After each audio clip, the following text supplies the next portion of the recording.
Hello everyone, good morning. Welcome back to my another blog. कैसे हैं आप लोग? ईश्वर से मेरी प्रार्थना है आप सभी स्वस्थ और खुशहाल रहें। तो ये ब्लॉग है 9 अप्रैल की और दिन है बुधवार का और आज है मेरे intermittent fasting summer weight loss challenge का 9वां दिन। और रोज़ की तरह मैं अपने ब्लॉग की शुरुआत करी हूँ अपने होम वर्कआउट से। और आज वेडनेसडे है। जनरली मैं वेडनेसडे और थर्सडे को मैट एक्सरसाइज कर रही हूँ और अभी चूँकि मेरे पीरियड्स वाले वीक चल रहे हैं, मैं बताई थी, तो मैं ना अभी वही एक्सरसाइज करती हूँ जिसमें मुझे कंफर्ट हो, वर्कआउट रूटीन जो है ना वो भी ब्रेक ना हो और मुझे किसी तरह की पीरियड्स में परेशानी ना हो। अगर मैं इसे करती हूँ तो मुझे ज़्यादा थकान भी नहीं होता है, हालांकि एफर्ट बहुत लगता है। अगर आप इसे करके देखिएगा ना, देख के लग रहा होगा कि बहुत ईजी है। ये सारे जो भी एक्सरसाइज है मैं 25 के 2 सेट लगाई थी और इसमें मेरा आधा घंटा हो गया था। जितने भी एक्सरसाइज कर रही हूँ मैं 25 के 2 सेट की थी। अच्छा, तो ये वही मैं बता रही थी कि ये सारी एक्सरसाइज भले ही सिंपल है लेकिन हाँ एफर्ट लगता है। सारा फुल बॉडी एक्सरसाइज है, टमी की एक्सरसाइज है। वैसे भी ना इन दिनों में मुझे ना ब्लोटिंग की बहुत इश्यू होती है। आप रेगुलर मेरी जो व्यूवर्स होंगे वो पहले के वीडियोस जो देखे होंगे उन्हें लगता होगा अभी कि मेरी टमी ना थोड़ी सी आपको ज़्यादा लग रही होगी। हालांकि अभी मेरी टमी है, मुझे उसे भी डाउन करना है, लेकिन हाँ रेगुलर डे से मेरी टमी ना इन दिनों में, पीरियड्स वाले दिनों में थोड़ी सी ज़्यादा हो जाती है क्योंकि ना मुझे ना ब्लोटिंग बहुत ज़्यादा होती है इस समय में, वाटर रिटेंशन हो जाता है तो इसीलिए। और ये ना जैसे ही 3-4 दिन बीतेंगे ना अपने आप वो धीरे धीरे ठीक होने लगेगा। तो बस इसी तरह की एक्सरसाइज मैं कर रही हूँ आजकल, आप लोग देखते होंगे। तो फटाफट से मैं अपनी एक्सरसाइज कंप्लीट करती हूँ, उसके बाद मेरी बेटी के लिए स्कूल के लिए उसको रेडी करती हूँ, वो स्कूल चले जाती है। उसके बाद फिर मैं अपना मॉर्निंग ड्रिंक तैयार करती हूँ। यही मेरी होती है रोज की रूटीन। चलिए अब कुछ और बातें कर लेते हैं। पिछले ब्लॉग में एक कमेंट आया था दीपिका जी का और वो मुझसे मेरा टारगेट वेट जानना चाहती थी। तो डियर, मैं पिछले ब्लॉग में बताई हूँ कि मेरा टारगेट वेट 60 kg है। 1 अप्रैल को मैं वेइंग स्केल पर अपना वेट ली थी और आप लोग से शो भी की थी, उसमें मेरा वेट 65 kg बता रहा था। अभी मेरा वेट कितना बढ़ा है घटा है मुझे नहीं पता है क्योंकि इस टाइम पे मेरे वेट 1-2 kg बढ़ ही जाता है पीरियड्स के टाइम पर। और अभी छठ पूजा गया था, नवरात्रे गए थे, तो थोड़ा बहुत प्रसाद वगैरह मैं खाई थी, तो हो सकता है मेरा वेट अभी 1-2 kg बढ़ा होगा। तो मैं मंथ में सिर्फ 2 बार ही अपना वेट लेती हूँ, एक तारीख को हर महीने के और फिर 16 तारीख को, मतलब 16 अप्रैल को। तो आपको उसी से पता चलेगा कि अभी मेरा वेट कितना है। लेकिन हाँ, जो 1 अप्रैल को ली थी उसके अनुसार बता रही हूँ कि मेरा वेट अभी 65 kg है, जो कि मुझे 60 kg पर लाना है और मुझे करना है अपना और 5 kg वेट लूज। ये अब यहाँ पे एक सवाल उठता है कि मुझे कैसे पता कि मेरी बॉडी के लिए कितना वेट होना चाहिए। उनका भी सवाल था, वो अपना वेट और एज लिख के दी थी और पूछ रही थी मुझसे कि मेरा टारगेट वेट कितना होना चाहिए। तो डियर देखिए, मैं जो करती हूँ अपना एक्सपीरियंस जो मैं खुद अपने फॉलो करती हूँ वही मैं अपने ब्लॉग में शेयर करती हूँ। मैं पहले ही बताई हूँ मैं कोई डाइटिशियन नहीं हूँ तो मुझे बहुत डीपली जानकारी नहीं है, लेकिन हाँ जो जो चीज़ की मुझे जानकारी है ना वो सारे कुछ मैं शेयर करती हूँ। तो मैं अपना जो वेट है वो BMI के अनुसार निकालती हूँ, बॉडी मास इंडेक्स, उसी के अनुसार अपना वेट निकालना चाहिए। गूगल पे जाइएगा, मैं यहाँ लगा दूंगी कि मैं कैसे चेक करती हूँ। मुझे ना उस तरह का वीडियोज़ बनाने अभी शायद नहीं आता है, जो बनाते हैं ना कि साथ में वीडियो भी चलते रहता है और जो समझाना चाहते हैं वो भी मतलब यहाँ पे चलते रहता है, उस तरह की वीडियोस मुझे अभी नहीं आया है बनाने के लिए। तो मैं सिंपल यहाँ पे ना बस एक फोटो ही लगा दी हूँ, गूगल से स्क्रीनशॉट लेके। आप लोग गूगल में जाइएगा, वहाँ पे BMI कैलकुलेटर टाइप कीजिएगा और उसके बाद मैट्रिक्स यूनिट में जाइएगा, जैसा कि आप लोग को दिख रहा होगा स्क्रीन में। मैट्रिक्स यूनिट पे जाइएगा और वहाँ पे आप लोग का एज, फीमेल आपको दबाना है, सेलेक्ट करना है, फीमेल एज करना है, हाइट करना है और अपना वेट करना है, जो भी है आपका उसके अनुसार उसमें फिलअप करना है। और आप कैलकुलेट दबाइएगा ना तो आपका एक्चुअल वेट कितना होना चाहिए आपकी एज के हिसाब से, आपके बॉडी वेट के हिसाब से, वो सब आपको बता देगा। तो वही ऐसा कितने लोगों को आप देखते होंगे, मैं भी बहुत लोगों को देखती हूँ कि वेट कम करते हैं और करते रहते कि मुझे अभी और करना है, मुझे और करना है। मुझे ऐसा नहीं होता है डियर। बॉडी वेट हमेशा अपने बॉडी मास इंडेक्स के अनुसार होना चाहिए। ऐसा नहीं है कि वेट कम करते करते 50 kg, मैं ये गलती मैं कर चुकी हूँ इसलिए बता रही हूँ कि एक समय, आप बिलीव नहीं कीजिएगा, मेरा वेट जब मैं क्रैश डाइटिंग की थी कोरोना के टाइम पे तो मेरा वेट 50 kg हो गया था। बिलीव कीजिए कि मैं कैसी लगती होंगी 50 kg में, बिल्कुल बीमार लग रहा था कि कुपोषित हो गई हूँ मैं। तो उस समय मेरे दिमाग में पागलपन था और मुझे पता भी नहीं था कि कैसे डाइट सही से होता है फॉलो। लेकिन हाँ, अब वो चूँकि कोरोना बीते 3-4 साल हो गया है, बहुत सारा एक्सपीरियंस मुझे आ गया और एक्सपीरियंस ठोकर खा के ही लगता है और मुझे बहुत अच्छा वाला ठोकर लगा था, बहुत कस के बीमार पड़ी थी मैं तो इस तरह के फालतू वाले डाइटिंग करके। जो कि मेरे दिमाग में बैठ गया था कि मुझे अपना वेट कम करना है। अब मैं उसे में मुझे पता नहीं था कि बीएमआई क्या होता है, बस मुझे वेट कम करना, मुझे दुबला दिखना, उसके चक्कर में 50 केजी की मैं हो गई थी।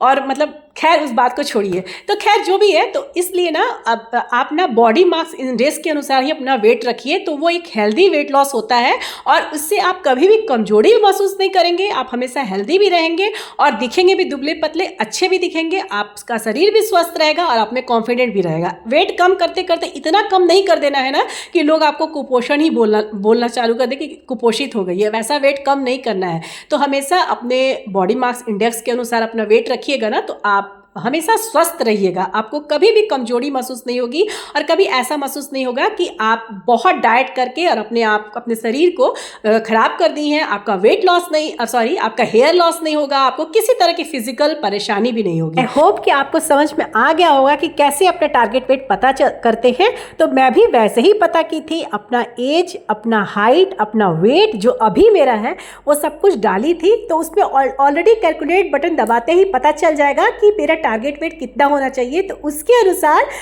वो जो टारगेट वेट मेरा जब मैं अपना कुछ डाली थी, वहाँ पे जो स्क्रीन पर दिखा था वो मेरा नहीं था, वो ऑटोमेटिक अपने आप ले लेता है। जब गूगल में आप बीएमआई कैलकुलेटर लिखिएगा ना, तो अपने आप वो ले लेता है। तो उसी का स्क्रीनशॉट में लगा ली थी। लेकिन जब मैं अपना सारा कुछ डेटा डाली थी ना, तो मेरा जो वेट है अभी मुझे 4.6 केजी घटाना है, मतलब 4 केजी 600 ग्राम, मतलब टोटल 5 केजी, जो कि मैं बोलती हूँ बार बार कि मुझे 5 केजी और लूज़ करना है। तो यही है मेरा टारगेट वेट, जो कि मेरा बीएमआई बॉडी मास इंडेक्स के अनुसार है और मुझे उतना ही वेट कम करना है। तो चलिए अब ब्लॉग को आगे बढ़ाते हैं और दिखाते हैं कि एक्सरसाइज होने के बाद मैं क्या करती हूँ। मेरी बेटी को मैं बताई, स्कूल मेरी बेटी अभी चली गई है और अभी मैं अपना मॉर्निंग ड्रिंक बना रही हूँ। और मॉर्निंग ड्रिंक में आजकल मैं ले रही हूँ तेज पत्ता, दालचीनी और 4-5 लौंग। उसको मैं 2 कप पानी में अच्छे से खौलाती हूँ। जब ये 1 कप हो जाता है तो उसे छान के पी लेती हूँ। और टाइम तो आप लोग को पता है, 7:30 और 7:45 के बीच में मेरा ये मॉर्निंग ड्रिंक होता है। और इसको लेने के बाद मैं चल जाती हूँ सीधे नहाने, क्योंकि नहाने के पहले जो भी थोड़े बहुत डस्टिंग वगैरह होते हैं, जो भी छोटे मोटे ऐसे काम होते हैं जो मुझे निपटाने चाहिए, जैसे सब्जी वगैरह मैं काट देती हूँ, ये सब सारे काम मैं कर लेती हूँ नहाने जाने के पहले, ताकि आने के बाद फिर सीधे पूजा पाठ करके और किचन में घुसना है। हालांकि अभी तो मैं पूजा नहीं कर रही हूँ, लेकिन जब करना होता है मैं तब की बात कर रही हूँ। तो उसके बाद मैं आके सीधे बनाती हूँ। यहाँ मैं अब सीधे अपने ब्रेकफास्ट आप लोग को दिखा रही हूँ, क्योंकि मैं अपने हस्बैंड जी और अपने बेटा का ब्रेकफास्ट करवा दी हूँ। सिंपल सी रोटी और सब्जी बनी थी,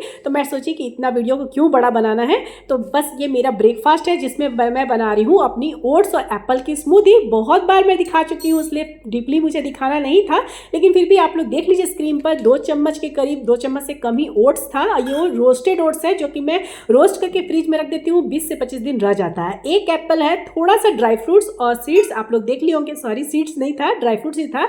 जिसमें 2 खजूर थे, उसके बीज को मैं पील कर दी हूँ, निकाल दी हूँ। साथ में 5 किशमिश, 5 बादाम, यही थे, और 1 अंजीर था। इसे मैं अच्छे से आधा ग्लास पानी की क्वांटिटी आप देख लिए होंगे, क्योंकि मुझे ना थोड़ी सी क्वांटिटी कम चाहिए, ज़्यादा बन जाएगा ना तो मुझे ही सधाना पड़ेगा, क्योंकि हस्बैंड जी चले गए ऑफिस, बेटी नहीं, और बेटा ये सब चीज़ खाएगा नहीं, मतलब पिएगा नहीं। तो मुझे सब इसको कंप्लीट करना होगा, फेंकना मुझे अच्छा नहीं लगता है अन्न। तो मैं कोशिश करती हूँ कि उतना ही बनाऊँ जितना मैं खा भी लूँ, मेरी कैलोरी नहीं बढ़े और मुझे फेंकना भी नहीं पड़े। और बेटी रहती है तो दे देती हूँ, वो ले लेती है, लेकिन हाँ ये तो वो नहीं पिएगी। अगर उसे मुझे देना रहता तो चीनी मुझे डालना पड़ेगा।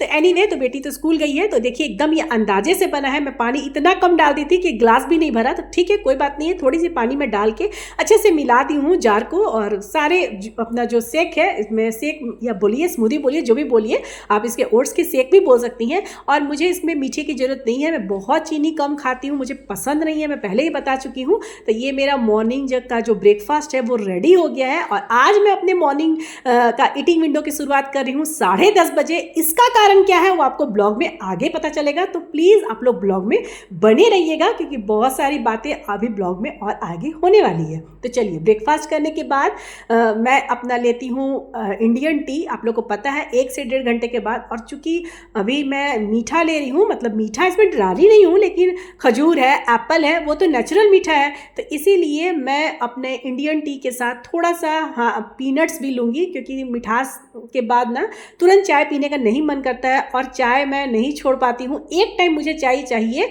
और वैसे तो डॉक्टर मुझे मना किया था ऑपरेशन के बाद, लेकिन होता है ना, मैं पहले दिन में 3 बार चाय पी लिया करती थी। एक तो ब्रेकफास्ट के पहले, एक बार ब्रेकफास्ट के बाद और एक बार इवनिंग के टाइम में। लेकिन अब कम करते करते करते करते मैं एक टाइम ही पीती हूँ और ब्रेकफास्ट के बाद पीती हूँ। तो देखिए 1 बज रहे हैं और मैं अभी ली हूँ अपना चाय। कौन कौन है मेरे जैसा कि 1 बजे दोपहर में भी चाय पी लेता हूँ, अभी गर्मी के दिनों में?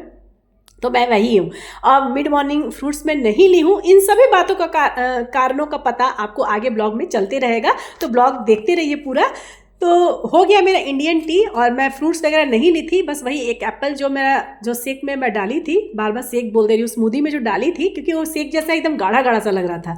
तो वही मेरा आज एप्पल हो गया, जो भी फ्रूट्स बोल दीजिए उसमें था, और मैं अलग से कुछ भी फ्रूट्स नहीं ली थी। और अब मैं आप लोग से अपने लंच टाइम में मिल रही हूँ, और लंच में बना रही हूँ स्प्राउट्स का चाट बोल सकते हैं आप। ये स्प्राउट्स का चाट है जिसे मैं लंच में करूँगी। दोनों बच्चों को मैं दाल चावल बनाई थी आलू की भुजिया के साथ, तो दोनों को मैं उनका लंच देती हूँ। और अभी मैं अपना लंच तैयार कर रही हूँ। तैयार क्या कर रही हूँ, ये तो रेडीमेड ही है, बस कुछ कुछ चीज़ डालना है। तो देखिए, एक टमाटर है, एक प्याज है, चुकंदर थोड़ा सा था, बीट रूट उसे भी काट दी हूँ, और मिर्च।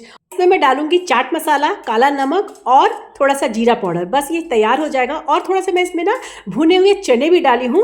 मुझे क्रंच ज़्यादा अच्छे लगते हैं, इस तरह के जो चाट होते हैं ना, मुझे क्रंच थोड़ा सा अच्छे लगते हैं, तो इसलिए मैं भुना हुआ चना डाल दी हूँ। मेरे घर पे रहता है, हस्बैंड जी मेरे शाम में खाते हैं भूजा, मैं बताई हूँ अपने ब्लॉग में, तो वो थोड़ा सा चना डाल दी थी। बादाम भी डाल देती हूँ कई बार, पीनट्स मतलब जिसको बोलते हैं, लेकिन सुबह चूँकि मैं चाय के साथ बादाम ले ली थी, तो इसलिए मैं सोची कि चलो भुना हुआ चना ही डाल देती हूँ। तो बस मेरे चाट तैयार हो गए हैं, जो स्प्राउट्स चाट है। अब मैं जा रही हूँ लंच करने। एक और कमेंट आया था और वो बोल रही थी कि वो अपने बढ़े हुए वेट से बहुत परेशान है, लेकिन उनसे डाइटिंग और एक्सरसाइज नहीं होती है। तो डियर, आप छोटे छोटे से शुरुआत कीजिए। आप घर का बना हुआ खाइए, बाहर का जंक फूड मत खाइए, पैकेट फूड मत खाइए, और एक्सरसाइज भी ना बहुत कम 15 मिनट से स्टार्ट कीजिए। जब आपका वेट कम होने लगेगा ना, क्योंकि इसी से बहुत फर्क पड़ जाएगा। जब आप बाहर का खाना छोड़ दीजिएगा ना, जंक फूड, तो बहुत फर्क पड़ेगा। और जब फर्क पड़ने लगेगा ना, तो सब कुछ करने का मन करेगा। कोई बहुत बड़ी चीज नहीं होती है वेट लॉस करना, लेकिन शुरुआत तो करनी पड़ेगी। Hello everyone, good afternoon. तो अभी बज रहे हैं घड़ी में 3:30 बज रहे होंगे दोपहर के, और सबका जो लंच है वो हो गया है। मैं भी अपना लंच कर ली हूँ। थोड़ा बहुत किचन का काम था, मतलब प्लेटफॉर्म वगैरह साफ उफ करना, और उसके बाद करके मैं सोची कि थोड़ा सा आज आप लोग से आमने सामने बैठ के बातें कर लूँ, क्योंकि काफी दिन हो गए थे। क्या होता है ना, मैं इसलिए बात नहीं कर पाती हूँ खाते समय या फिर कोई काम एक्टिविटी करते समय। जब मैं ब्लॉग में दिखाती हूँ, जैसे किचन के कुछ काम कर रही हूँ या कुछ खाती हूँ बाहर में बैठ के, चाहे डाइनिंग टेबल बैठ के, तो मैं आप लोग से कुछ बोल नहीं पाती हूँ। जनरली मैं बहुत लोगों को देखी हूँ ब्लॉगिंग जब करते हैं तो खाते समय भी बोलते हैं, फ्रंट कैमरा से बात कर लेते हैं। तो मैं ऐसा नहीं कर पाती हूँ, क्योंकि यही कारण है कि मेरा जो बाकी जितना भी रूम है ना, बहुत सटा हुआ है एक दूसरे से, तो आवाज बाहर जाती है। ऊपर से वो डाइनिंग वाला स्पेस है, उसके जस्ट सामने बालकनी है, और जो मैदान है ना, वहां से भी बहुत आवाज आती है। हालांकि मेरे भी बालकनी, मतलब ये वाला जो रूम है ना, मेरा बेडरूम, उसके सामने ही बालकनी है, लेकिन यहाँ से आवाज थोड़ी सी कम आती है।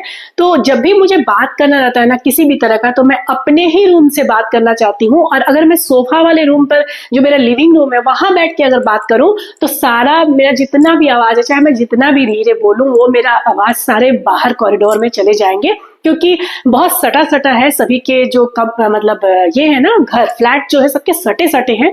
तो इसी वजह से ना मुझे बात करने में थोड़ा सा हिचकिचाहट भी होता है।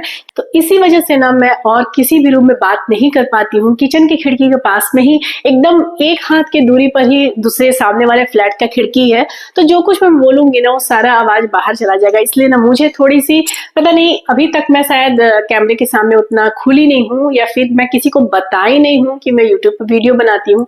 शायद इस कारण, ये कारण भी हो सकता है मुझे, इसलिए मुझे कुछ भी बात आप लोग से सामने फेस टू फेस कैमरा में बोलना रहता है ना, तो मैं इसी रूम में आती हूँ। आप लोग देखते होंगे मेरे हर एक ब्लॉग में चलिए, आपके जो भी क्वेश्चन थे जिनके भी, उनके आंसर्स तो मैं कुछ कर दी हूँ। होप कि आप लोग को इससे कुछ मदद मिला हो। और अभी मैं थोड़ा सा कंफ्यूजन आप लोग का दूर कर देती हूँ, क्योंकि मुझे कहीं ना कहीं ऐसा लग रहा है ऐसा दिमाग में कि आप लोग आज मेरा ब्रेकफास्ट देखकर या फिर मेरा जो लंच मैं की हूँ उसको देख के थोड़े से कंफ्यूजन होंगे कि क्या मतलब कारण है कि मैं आज ना चावल खाई ना रोटी खाई। तो मेरा आज का मोटिव यही था कि ब्रेकफास्ट में और लंच में मैं ये वही चीज प्रेफर की हूँ, वही मील ली हूँ जिसमें कैलोरी कम हो, लेकिन हाँ उससे मेरा पेट भर जाए, मतलब पेट भरा भरा हो। तो इसीलिए मैं ना आज इस तरह का लंच और ब्रेकफास्ट ली थी, क्योंकि इन सब चीजों में जो भी मैं मूंग दाल का स्प्राउट्स अभी खाई हूँ उसमें कैलोरी कम होता है, लेकिन ना उससे पेट बहुत लंबे समय तक भरा रहता है। तो आपको ना ये नहीं लगेगा कि बहुत तेज भूख लग जाएगा, है ना। इसका कारण मैं पहले बता देती हूँ, उसका कारण मैं दिखा देती हूँ, बता नहीं देती हूँ। मैं यहाँ नाम वगैरह हटा दी हूँ, देखिए डेट।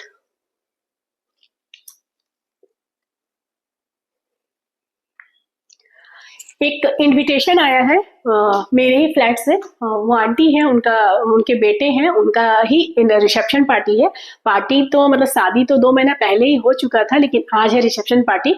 तो कहीं जाना नहीं है, फ्लैट के ही कॉन्फ्रेंस हॉल में पार्टी होगा, मतलब फ्लैट से बाहर कहीं नहीं जाना है, इसी कंपाउंड के अंदर ही कॉन्फ्रेंस हॉल में पार्टी है। आज ही शाम को है और ये कार्ड 2-3 दिन पहले आ गया था मुझे, तो मुझे पता था कि आज शाम में पार्टी जाना है।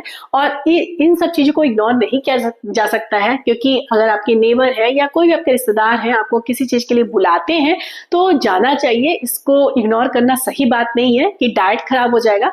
तो देखिए, अगर यहाँ पे कितने लोग ऐसे होते होंगे ना जिनके दिमाग में होता होगा कि पार्टी है तो आज तो वैसे भी डाइट खराब हो जाना है, मतलब पार्टी है तो सब कुछ खाना है और खाना है तो डाइट खराब। अब पार्टी में जाके आदमी ये नहीं ना सोचेगा कि मुझे ये नहीं खाना है, मैं डाइट पर हूँ, मैं पूड़ी नहीं खाऊंगी, मैं वो नहीं खाऊंगी, मीठा नहीं खाऊंगी।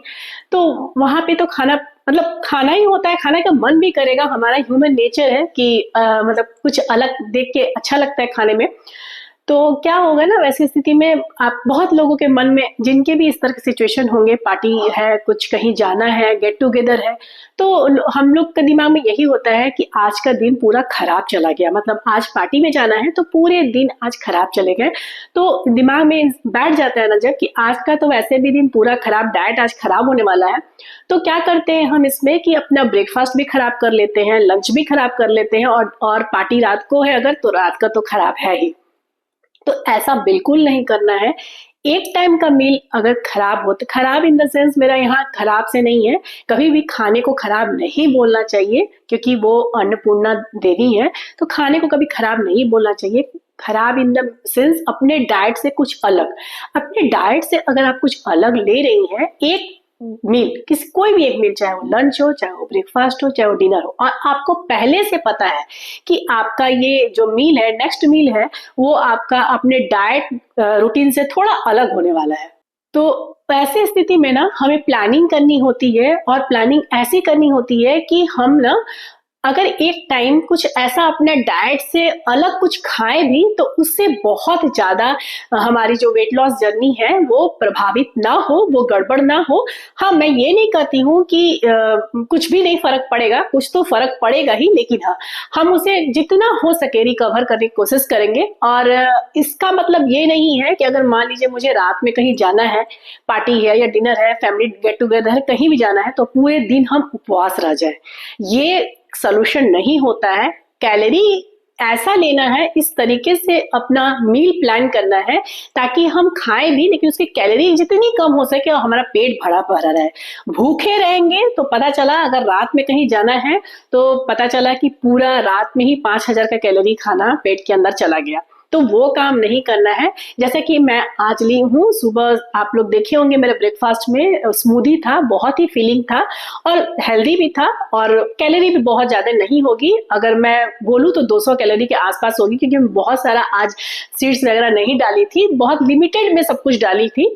और दोपहर के लंच में अभी थोड़ी देर पहले आप लोग देख लिए होंगे, मैं स्प्राउट्स का चाट बोल सकते हैं आप लोग, वो बनाई थी, बहुत ही अच्छा था, वो भी टेस्टी था। और इस तरह की जो चीजें होती है ना, इसमें कैलोरी कम होती है, और लेकिन इनका एक बेनिफिट है, इनसे पेट भरा रहता है। तो भूखे रहना कोई उपाय नहीं है कि हमें दोनों चीज गलत है, या एक चीज, पहला ये चीज कि आज तो मेरा एक टाइम का मील खराब होता है तो चलो मैं तीनों टाइम का मील खराब कर दूं। तो ये तो बिल्कुल सरासर गलत है।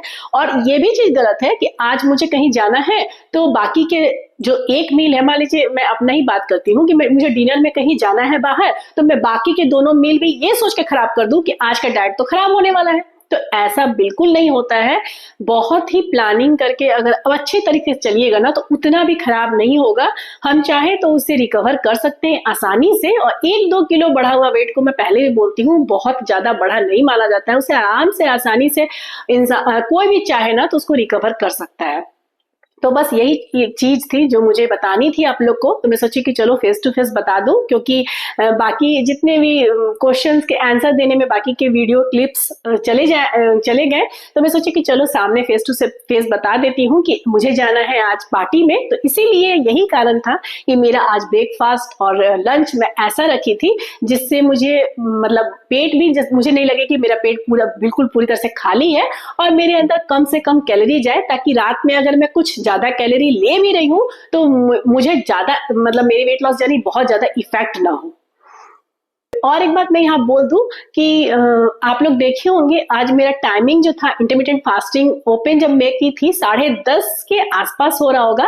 तो इसका भी यही कारण था कि मैं 1.5 घंटा मतलब मुझे लगा था ना मैं जितना ज्यादा देर से ओपन करूं अपनी ईटिंग विंडो, क्योंकि मुझे पता है कि डिनर रात में है, पार्टी रात में है तो लेट होगा ही। वैसे भी गर्मियों की जो पार्टी होती है थोड़ी लेट से चालू होती है। तो मैं कर रही हूँ 14:10 इंटरमिटेंट फास्टिंग जो कि 9 बजे से शुरू होता है और शाम के 7 बजे खत्म होता है, जो कि आज मेंटेन नहीं हो पाएगा। तो मैं सोची जितना हो सके, वैसे मैं मॉर्निंग में बहुत जल्दी उठती हूँ तो मुझे भूख बहुत ज्यादा लगता है, मतलब जल्दी लग जाता है। मैं कितने लोग होते हैं ना 12 बजे से अपना इंटरमिटेंट फास्टिंग स्टार्ट करते हैं, तो वो मैं नहीं कर पाऊंगी। मुझसे जितना देर हुआ रुकने का मैं पूरी कोशिश की रुकने का। 10:30 जब बज गया ना तो मुझे लगा कि नहीं अब मुझे चाहिए, क्योंकि बहुत ज्यादा देर से मैं नाश्ता नहीं कर सकती हूँ। तो आज मैं 10:30 बजे इसलिए अपना ईटिंग विंडो स्टार्ट की ताकि रात में थोड़ी लेट भी हो तो बहुत ज्यादा मेरा जो ईटिंग विंडो है बहुत लंबा ना हो जाए, मेरा यही मतलब था। चलिए तो बातें बहुत हो गई, मैं सब कुछ बता दी। ये मैं क्यों आज अपना ब्रेकफास्ट और लंच थोड़ा अलग ली थी, मतलब रोटी चावल ही मैं खाती हूँ ऐसा कुछ नहीं है कि मैं दोपहर में मुझे चाहिए रोटी चावल, मुझे चाहिए मैं दोपहर में, हाँ दलिया मुझे पसंद है तो मैं दलिया लेती हूँ। लेकिन हाँ इस तरह का जो आज मैं ली हूँ ना ये तभी लेती हूँ जब मुझे पता है कि जो मेरी नेक्स्ट मील होगी वो थोड़ा सा हैवी मील होगी। तो इसी वजह से आज मैं स्प्राउट्स ली थी। यही मुझे आप लोग को नॉलेज देना मतलब बताना था। और चलते हैं अब थोड़ा सा वीडियो एडिटिंग वगैरह भी करना है, शाम में पार्टी है तो आने में लेट हो जाएगा। तो मैं जितना सोच रही हूँ एडिटिंग करके रख लूँ ताकि फटाफट से बाकी जितने भी वीडियोस के काम होंगे ना आने के बाद, क्योंकि बहुत देर तक मैं नहीं जगती हूँ। मेरा लास्ट होता है 10:30 मेरे लास्ट होता है। मैं कोशिश करती हूँ कि 10:30 में अपने मोबाइल को स्विच ऑफ कर दूं। बहुत रेयर ऐसा होता है तो 11 बज जाते हैं। अब मैं आप लोग से मिल रही हूँ अपने ग्रीन टी के टाइम पे, और ये ग्रीन टी मैं अपना लंच के 2 घंटे के बाद लेती हूँ, जिसकी टाइमिंग होती है शाम के 4:30 से 5 के बीच में। और आज बातचीत में ब्लॉग कुछ ज़्यादा ही बड़ा हो गया तो अब इस ब्लॉग को यहीं अंत करूँगी। ब्लॉग थोड़ा भी अच्छा लगे तो प्लीज़ इसे एक लाइक कीजिएगा। जिन्हें मेरा चैनल फर्स्ट बार शो हो रहा है प्लीज़ मेरे चैनल को जरूर से जरूर सब्सक्राइब कर दीजिए और अपने कमेंट जरूर कीजिएगा, क्योंकि आपके कमेंट मुझे बहुत मोटिवेट करते हैं। तो प्लीज़ हो सके तो मेरे मोटिवेशन के लिए एक कमेंट जरूर कर दिया कीजिए कि आप लोग को ब्लॉग कैसा लगा। और अब इस ब्लॉग को यही अंत करूंगी, मिलूंगी फिर नेक्स्ट ब्लॉग में। तब तक के लिए बाय बाय, टेक केयर, जय माता दी।